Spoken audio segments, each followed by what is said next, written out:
Lord Chaitanya is the Raganuga Bhakti. He came Rag Bhakti Prachar, it says in Chaitanya Charitamrita. There's two purposes Lord Chaitanya came. To establish the Dharma of Yuga Dharma Nam Sankirtan.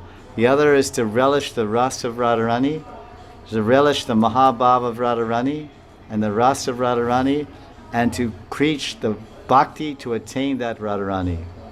These are the two aspects of Chaitanya Mahaprabhu's mission. Bahir Karan, Antar Karan. External reason and internal reason, cause. Hare Krishna, Harinam Sankirtan, Param Vijayate, Sri Krishna Sankirtanam Ki Jai. But then he says, Rag Bhakti Prachar, right there in Chaitanya Charitamrita. I have come into this world to preach Raganuga Bhakti. So therefore the entire Gaudiya Sampradaya,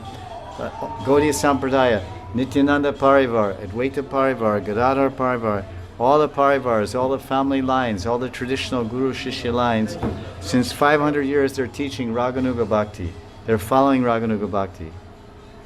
And then some mission comes up in the last 50, 80 years. They say, no Raganuga Bhakti, only Vaidhi Bhakti. Some new introduction. But 500 years of tradition is Rag Marg. This is Gaudiya Sampradaya means Raganuga Bhakti. This is a teaching. Jai Ho Panditji. This is the any pushtak up Leela. This is the actual Siddhanta and the conclusion.